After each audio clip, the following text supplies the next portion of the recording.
네, 김주영 기자의 자문사회가 아니라 우리 시장엔 무슨 일이 그렇게 이제 바꿔야 되겠죠. 예. 이제 김주영 기자의 출입처가 이제 워낙 광활해져가지고 예. 자문사뿐만 아니라 시장 전반적으로 이렇게. 네, 오늘은 FX 시장에 무슨 일이? FX 시장에 무슨 예. 일이? 그러면 오늘의 주제는 FX 마진 거래? 예, 오늘은 FX 마진 거래에 대해서 이야기 나눠보려고 합니다. 일단 아시는 분들은 아실 텐데 좀 생소하신 네. 분도 있을 것 같아요. 신화분 중에. 좀 일단 쉽게 네. 좀 설명을 좀 해주시죠. 네, FX 마진 거래는요, 두 국가의 통화를 동시에 사고 팔아서 환차익을 노리는 파생 거래의 일종인데요. 우리나라에는 지난 2005년부터 개인 투자자에게 개방이 됐고요. 2008년부터 시장 규모가 급격히 커졌습니다. 네, 2007년에는 765억 달러에 불과했는데요. 2008년에는 4,900억 달러를 넘어섰고 지난해까지도 비슷한 수준을 유지하고 있습니다.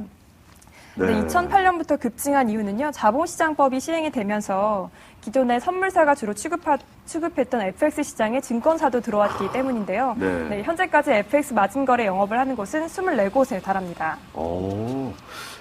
제가 아는 것보다 훨씬 더 많은 회사들이 아직도 영업을 하고 있군요. 예, 최근에 대우증권하고 IBK 투자증권 그리고 BS 투자증권이 그만뒀는데 그럼에도 불구하고 20여 곳이 넘는다는 것은 네. 아직까지 여기서 먹을 것이 남아있기 때문에 그렇습니다. 포기하지 않을 수 없는. 제가 알기로 원래 이제 선물사가 이제 이 사업을 비즈니스를 먼저 했는데 나중에 증권사가 뛰어들었거든요. 근데 이제 보니까 우리나라의 다수는 아니겠죠. 일부 투자자들이 워낙 이제 이 대박, 이 한탕주의 이런 게 많다 보니까 이 마진 시장에도 많이 들어왔고 그거를 또 이 증권사 입장에서는 이게 빼앗길 수 없다, 놓칠 수 없다 이래가지고 막 들어왔던 것 같은데 이 시장에 한탕을 노리는 투자자들이 많다. 이게 어떤 얘기입니까, 이게? 네, 그렇습니다. FX 마진 거래를 하는 시장 참여자의 99%가 개인 투자자입니다. 왜냐하면 FX 마진 거래는 증거금은 상대적으로 낮으면서 레버리지가 크기 때문인데요. 최소로 투자할 수 있는 증거금이 10만 달러의 5% 수준인 5천 달러입니다. 5천 달러를 내면 레버리지가 20배에 달해요. 그래서 한탕을 노리고 이제 대박을 꿈꾸는 투자자들이 많이 접근을 하는데요. 사실 이거에 대해서 선물사나 증권사도 이 고객을 잡자 해서 공격적인 마케팅을 하고 있는 것도 사실입니다. 그렇군요. 10만 달러의 5%인 5천 달러만 가지고 있으면 최저증금을 내면 그러니까 10만 달러어치를 거래할 수 있다. 레버리지가 20배. 이게 제가 알기로 한때 레버리지가 50배였어요. 예, 그죠? 한때는 증거금률이요 2%였다가 2009년에 좀 시장 규제하자고 하면서 5%로 늘어서 이렇게 된 겁니다. 근데 우리 김주영 기자 잘 아시겠지만 시청자분도 아주 생생하시겠지만 요새 외환시장 하루에 몇 퍼센트만 변하고 막 난리치지 않습니까? 그러다 보면은 방향성을 잘 따라가면은 레버리지가 크다 보니까 적은 돈으로 이만큼 레버리지 효과를 기대할 수 있겠지만 그 반대도 가능한 거 아니겠습니까?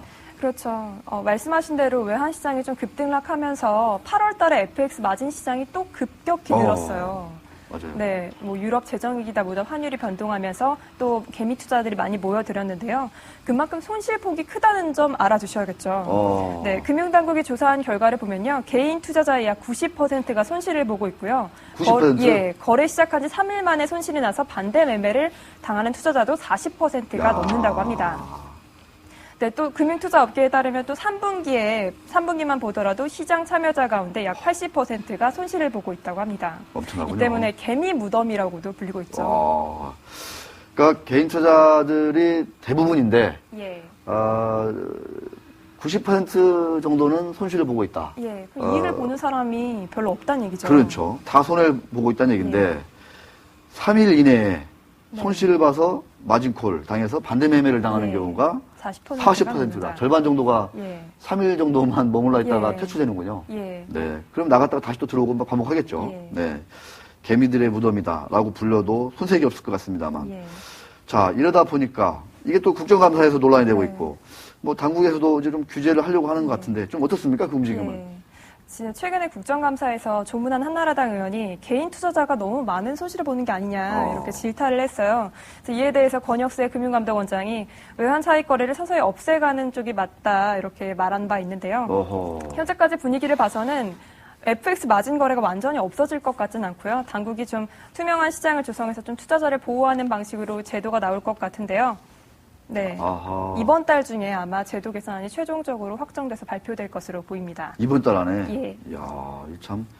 이 FX 마진거래 아시겠지만 ELW와 더불어 해미 무덤의 어떤 무덤을 대표하는 그런 시장 중에 하나였는데 그래서 이제 좀 시장의 어떤 질적 발전을 좀 꾀하자 이런 좀 움직임도 있었고 그랬는데 최근에 좀 보다 좀 강한 규제가 나온다는 좀 얘기가 나옵니다. 좀 어떤 내용들입니까 좀?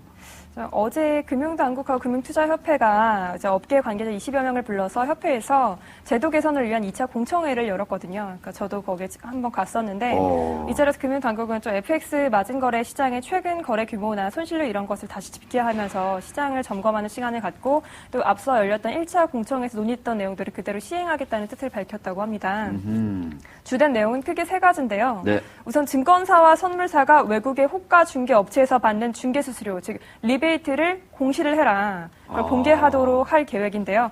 현재까지 논의된 결과를 봐서는 업계 자료를 매월 취합을 해서 금융투자협회 홈페이지에 공시하는 방안이 추진되고 있습니다. 네, 그러니까 그 증권사와 선물사가 이게 외국계 호가 중개 업체라고 하죠. FDM. 예. FDM이 드디어 나오는군요. 예, 거기서 중개 여기서 수수료. 네, 받는데 예. 요거를 공개하도록 하자. 예. 투명하게. 예. 오, 그렇습니다.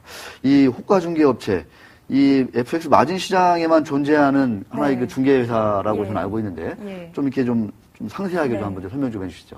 사실 FDM이라고 하면 일반 투자자들은 잘 이해가 되지 않습니다. 네, 국내 증권사 선물사는 직접 FX 마진 거래를 할 수가 없고요. 현재까지 외국의 호가 중개 업체에 국내 투자자가 낸 주문을 중개해주고 이들에게 중개 수수료를 받는 방식입니다. 그러니까 즉 실제 외환 시장에서 국내 고객이 낸 주문을 체결해주는 주체는 국내 선물사가 아니라 외국의 호가 중개 업체라는 거죠. 네, 그 쉽게 이야기를 해서 투자자가 외국 호가 중개업체와 브로커 역할을 하는 국내 증권사나 선물사에 얼마만큼의 수수료를 냈는지 투명하게 공개하라 이런 얘기입니다. 그게 전혀 공개가 안 돼 있나요, 현재는? 예, 지금은 알 수가 없죠. 상당히 좀 많이 내고 있다. 제가 그런 얘기를 좀 얼핏 들었었는데. 그러니까 지금 국내 증권사나 선물사는 직접 매매 체결을 해주는 게 아니라 중개를 하는 거죠. 중개만 해주는 거죠. 주문을. 체결은 외국계 그 FDM이라고 하는 호가 중개 업체. 근데 개인 투자자들이 전부인 이 마진 시장에서 증권사나 선물사, 그다음에 호가 중개 업체에 얼마씩 이걸 수수료를 피를 떼가는지 떼는지 알 수 없다는 거죠, 이게. 비교가 안 된다는 거고. 네, 여기에 대해서 좀 업계들이 처음에 반발을 했던 게요. 그 FDM이라고 하는 외국 호가 중개 업체에서는 국내 A 증권사하고도 거래를 하고 B 증권사하고도 거래를 하는데 중개 수수료가 다 다르다는 거죠. 근데 이걸 공시하게 되면 그게 투명하게 공개가 되면 네, 그게 자기네들 계약이 다 공개되는 게 아니냐 이래서 반발을 했었는데 권혁세 금감원장이 뭐 FX 시장을 서서히 없애겠다. 또 FX에 대한 규제가 강화되려는 움직임이 나오면서 어제는 모두가 수긍하는 분위기였다고 합니다. 네. 자, 마지막으로 좀 이번 그 개선안에 좀 포함되지 않았지만 뭔가 심각하게 좀 이렇게 그 꼭 개선돼야 할 부분이 있다고 우리 또 김주영 기자가 이제 지금 뭐 거의 단독 보도를 좀 할 예정으로 있는데 어떤 내용입니까, 그건? 예, 현재 기승을 부리고 있는 불법 행위에 대한 규제가 빠진 점이 참 안타깝습니다. 불법 행위요? 예, FX 시장이 갈수록 음성화가 되고 있는데요. 좀 더 싼 수수료에 거래하기 위해서 해외에 있는 아까 말씀드린 FDM, 호가 중개업체하고 직거래를 하는 투자자들도 있어요. 근데 이거에 대한 건 어쩔 수 없다, 이런 게 당국의 입장인데, 왜냐하면 제도권 밖에서 일어나는 일들은 금융당국의 수사 권한이 없고, 검찰 수사를 해야 되기 때문에 어렵다. 거기까지는 이해를 할 수 있단 말이죠. 하지만 좀 더 심각한 문제는 제도권 내에서도 비일비재하게 불법 행위가 일어나고 있다는 겁니다. 제도권 안에서도? 예. 삼성선물에서 이 같은 사례가 벌어지고 있는데요. 삼성선물에서 이제 전문 계약직 형태로 근무하는 직원들이 FX 마진거래 영업을 하면서 불법 리베이트를 했다고 해요.